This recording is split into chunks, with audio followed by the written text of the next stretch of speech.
Reverend W.H. Hatfield was knocked unconscious, shot in the mouth at close range, ultimately killed by a shotgun blast. His head was nearly severed. His revolver, not having been discharged, lay near his body when the crime was discovered early the next day there on Main Street. Reverend Hatfield was 55 and had been the Methodist church pastor for about 3 years. Some months earlier, he'd taken on a second job as the night merchant police officer. Friends said he had no personal enemies. Some thought it was an underworld plot because Hatfield was a strong foe of bootleggers and had even preached against liquor usage. Local authorities believed that Hatfield had actually thwarted a bank heist. They were aware and were seeking 4 men who had driven into town Tuesday night. Those authorities believe that Officer Hatfield had frustrated the robbers before they entered the bank building and concluded that the assailants abandoned the robbery attempt after the slaying. That is the first of a slew of August 1927 true crime stories on this episode of Decades of Heistory, where we cover bank heists and safecrackers from 1926 until U.S. entry into World War II. Killing a minister pretty much reserved the bad guys an eternal resting place in Hades. But they weren't destined to be alone as we turn to a different cop killer and head west, courtesy of the South Bend News-Times and its August 2nd edition, which ran, "Posse Combs Trails for Deputy Sheriff's Slayer." The story takes us to Pine Bluffs, Wyoming. We see that posses indeed had struck out in all directions from Pine Bluffs, hunting the slayer of Deputy Sheriff Art Osborne. He'd been shot late in the day on August 1st, attempting to arrest an alleged bank robber. Sheriff Osborne had been summoned to Pine Bluffs after a man only known as Snodgrass had cashed and passed a traveler's check that happened to be from a series stolen in a bank heist at Buffalo, Kansas. Well, a tourist drove into town with Osborne in his vehicle and said that he'd found the sheriff in an overturned automobile. Osborne, who was suffering 3 mortal wounds, died minutes after being taken to the doctor's office. We can glean that crooks typically reacted with their gut instinct and maybe in a rash manner. If almost decapitating a minister or gunning down a sheriff was one approach, so was burning down the entire bank. And for that, we head to Illinois. We'll stick with the South Bend News-Times, turn to its August 24th edition, and the story, "Thieves Fire Building as Bank Robbery Fails." We learn that yeggs, or safecrackers, broke into the Raritan State Bank in Raritan, Illinois. We don't know exactly what went wrong, but after an unsuccessful attempt to open the vault, a fire erupted in the building, ultimately destroying the structure with a loss of $10,000. Many of Raritan's citizens were awakened by explosions, which supported a major clue, which was the discovery of nitroglycerin in the bank building. All but one telephone wire leading into town was cut by bandits. Not sure if cutting all but one was a tactic or if they'd missed one. If it's the latter, that may be another example of their lack of professionalism, the first being probably mishandling the nitroglycerin. But at least yeggs usually did their work late at night in order to avoid confrontation. Recall that Indiana was ranked 3rd for states in total robberies in 1926. So now we're off to the Hoosier State for a major crime spree roundup of fresh Indiana heists, forgeries, and embezzlements, along with a major follow-up update on the Hostetter Brothers, famous bank robbers who'd been on the run since early 1926. Appropriately, we start with the Indianapolis Times and its August 11th headline, "Yeggs Outfit Found." It was subtitled, "Further Clues Lacking in Mechanicsburg Case." an oxygen tank, and torches, indicators that these yeggs, safecrackers, were the type known as burners, those who literally burned out part of a vault to be able to access what's inside. Well, they had used that equipment in an attempt to rob the Mechanicsburg Bank 6 days earlier. The tank and torches were identified as those stolen, along with 2 10-gallon milk cans that were found. Otherwise, no clues were available. The August 27 Indianapolis Times ran "Stolen Plates on Bandit Car," subtitled the story, "3 Escape After Kennard Bank Robbery." So on Friday afternoon, 3 bandits got $2,500 in a holdup of the Kennard State Bank in Kennard, Indiana. Not surprisingly at all, they used license plates from a Ford Roadster belonging to one Leslie Young of Indianapolis. He'd reported his car stolen from in front of the Harley store west of Maywood, Indiana.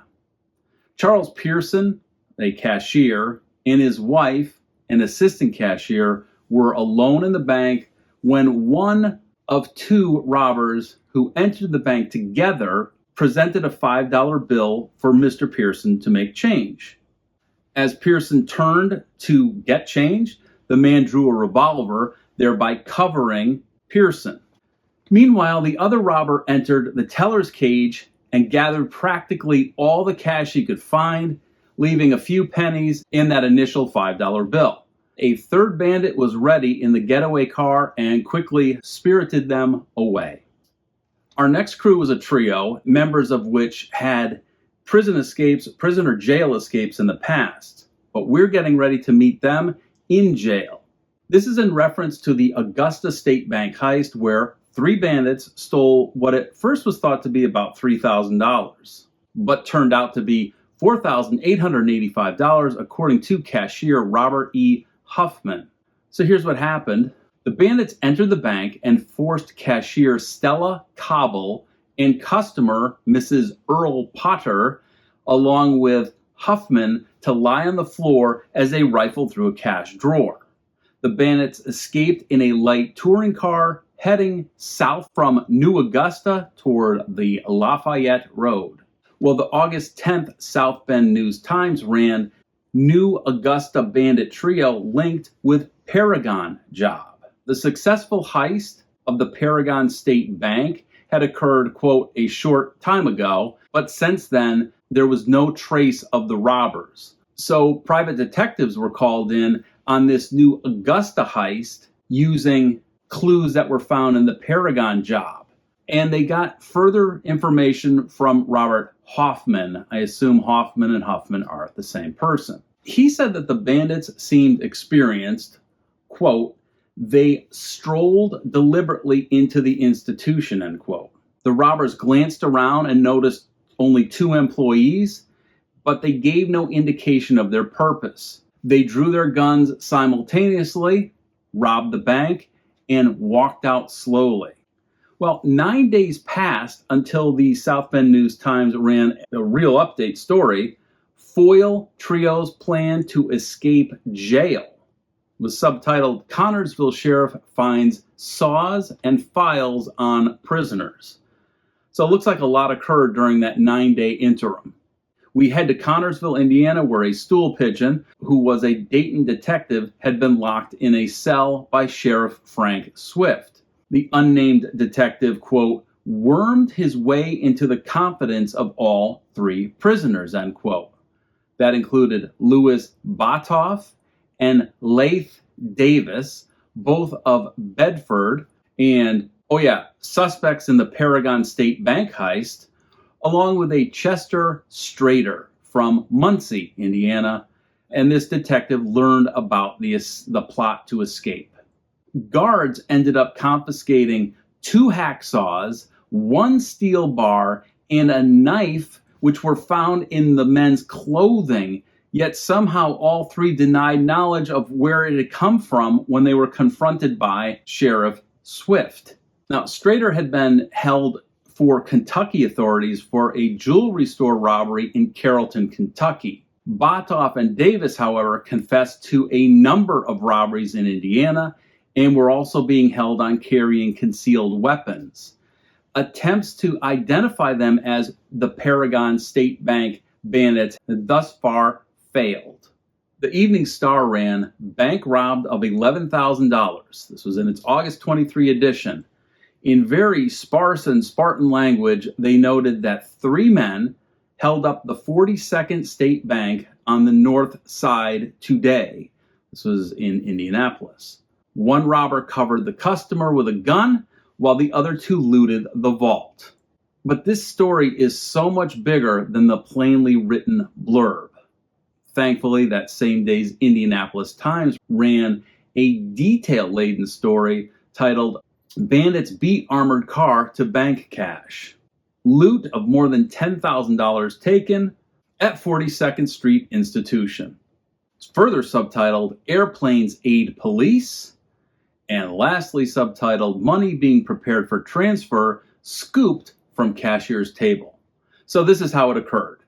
About a half hour before an armored truck was set to arrive to pick up money that it was going to take to a downtown bank, 3 youthful bandits held up the 42nd Street State Bank.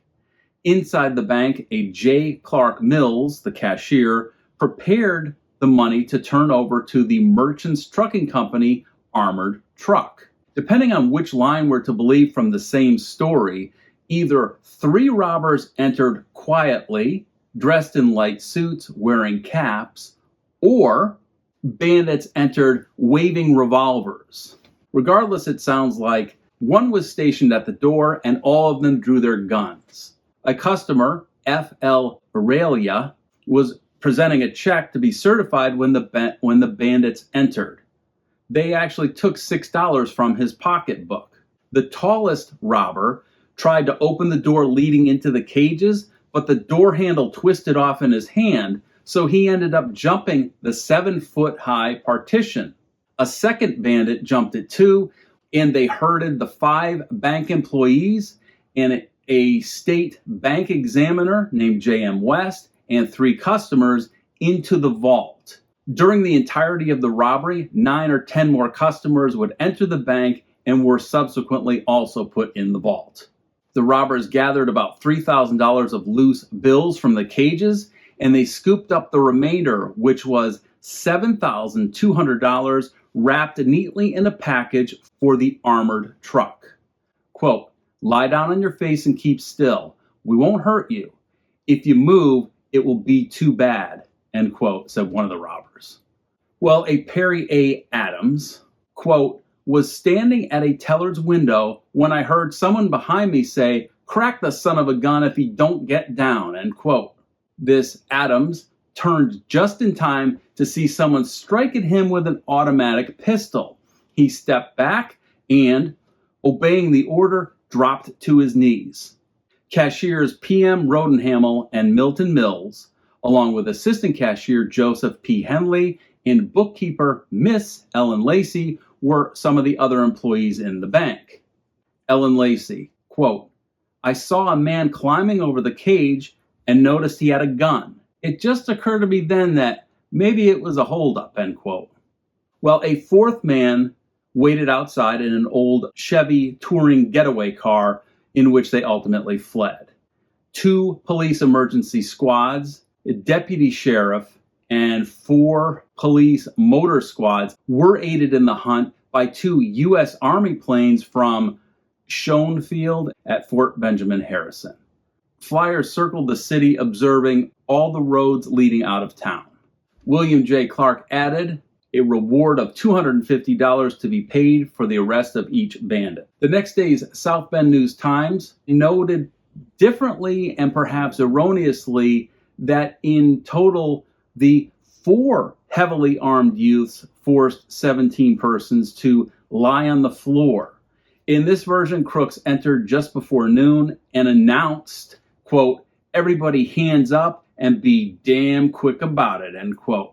This sounds like a more dramatized version to kind of sell the story to the reading public. Whichever version is correct, whether they entered quietly or loudly, waved guns or didn't, The robbers ultimately performed their duties quietly because no one outside seemed to suspect, and no one even noticed them drive away. Again, they fled in that small touring car, at the wheel of which sat a fifth robber. So we're not sure if this is 4 in total or 5 in total. Well, we learned that Aurora, Indiana authorities had notified Indianapolis detectives of their efforts to arrest 4 men in town answering the description of bandits who took an updated amount of $13,500 plus from the 42nd Street Bank. That from the August 25th Indianapolis Times, and trace bank bandits, arrest may be made at Aurora, Indiana. Detectives in Aurora were endeavoring to locate a young man known to police who'd been seen getting into a car matching the description of the one used in the heist. This suggests that the robbers were from the area, and the August 26th Indianapolis Times backs that up with its Find Major Clues in City Bank Robbery, subtitled New Lights Strengthen Theory Looters Were Local Youths. The minor clues include finding personal property, though at the time they were having difficulty tracing ownership of it. They noted that no car matching the description of the vehicle used in the heist had been abandoned in the area.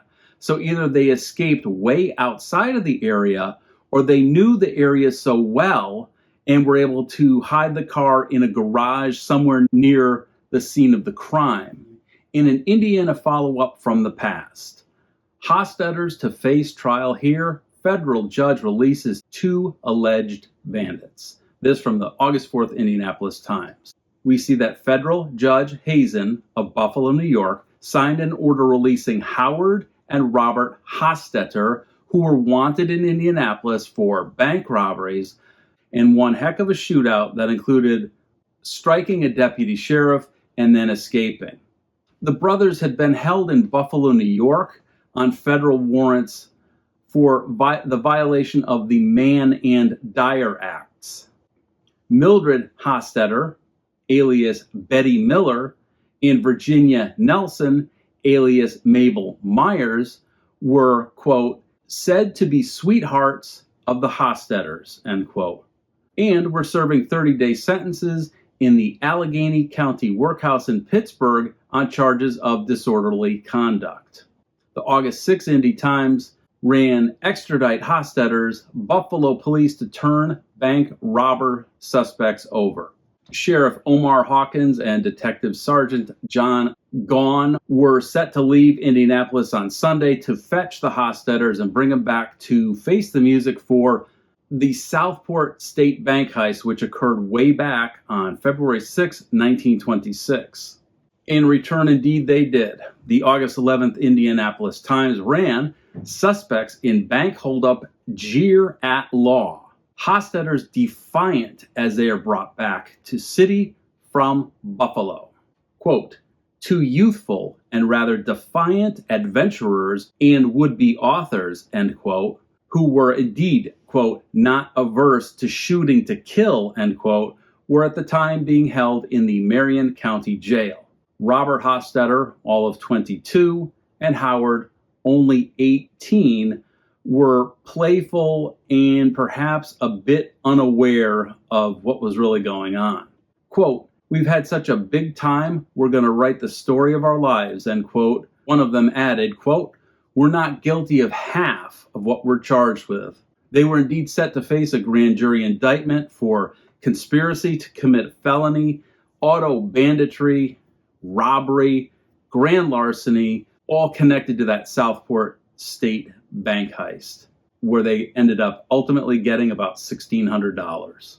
Robert had an additional charge of shooting with intent to kill. In a story covered in it was our second video, we covered the Hostetters being surprised in a house after that bank heist, where Robert ended up wounding Sheriff Charles Bell and an innocent bystander, Lawrence Bradley. And then the brothers ended up fleeing with an associate, Kenneth Reeves. We followed up a bunch of times learning that they'd been captured at Laredo, Texas in March of 26. that Robert and Howard had escaped a hotel room in which a constable had placed them, that Reeves had been captured during his escape and had been brought back, and Reeves had been sentenced to the Indiana State Reformatory along with Dennis Hostetter. Well, when the girls were arrested in Pittsburgh recently for that disorderly conduct charge, they must have given the location, or there must have been evidence revealing that the Hostetter brothers were in Buffalo, because 30 police ended up surrounding a house in Buffalo, New York that the Hostetter brothers were staying in. Now, the brothers had a gun and a club, but I think wisely surrendered without a fight. Since that arrest and learning their real identities, an armed guard was placed on them constantly. Now, no extra precautions were needed in Marion County as, quote, "these two boys are not worth a nickel without guns," end quote, according to Deputy Sheriff Frank Kemp. Howard's bond was set at $10,000, Robert's at $11,000, probably because Robert had the extra charge. Only visitors who were approved were permitted to see them, and even they were searched to ensure that they weren't carrying any kind of weapons or jailbreaking equipment. So we'll see if all the smiles and the glee and the jocularity will be wiped off the Hostetter brothers' faces, or if somehow they'll avoid justice yet again. And we will finish up this August 1927 effort with a little embezzlement and forgery action still taking place in Indiana. We see former cashier arrested as Lafayette Bank closes, which indeed keeps us in Indianapolis, where we learn that the Indiana State Banking Department ordered the closing of the People's Loan and Trust Company of Lafayette because a Clarence Briggs, 28, who was a former assistant cashier of the bank, had been arrested on a charge of appropriating about $25,000. Briggs had resigned on March 5th and was arrested at Logansport, Indiana by Lafayette officers on the charge of grand larceny. The South Bend News-Times ran an August 2nd story titled, "Two Men Admit Check Forgeries. Police Believe Arrests Will Disrupt Activities of Huge Ring." William Wharton, 45, of South Bend, was the first arrested after he bought some tires from the Bates Tire Shop in Mishawaka. J.W. Bates, the proprietor, was suspicious because the check was written for more than the cost of the tire. Wharton and Bates agreed that Wharton would take the tire that he purchased and then would come back for the change another day. Meanwhile, John Lidecker, 31, of Mishawaka, wrote checks under different aliases. He'd been traced by the car license number, which had been taken down by one of the people who cashed a check for him and was suspicious. These two, Wharton and Lidecker, were believed to be members of a ring of check forgers. In fact, they both confessed to it when they were arrested. A John Sulzer had cashed one of those checks, and he was considered a third suspect, all the checks being drawn on South Bend, Indiana banks. Sometimes they were violent, and sometimes they took a more nuanced approach like the yeggs did, well, before they burned the building to the ground.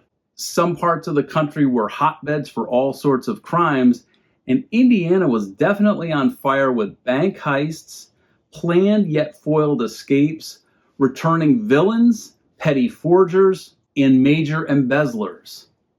Next week, we'll see gang violence that results in the death of sisters. One of the sisters' husbands ends up with his neck being twisted to the point of near decapitation. And we focus this time on Minnesota with its snitches, embezzlers, a con who got religion, and more.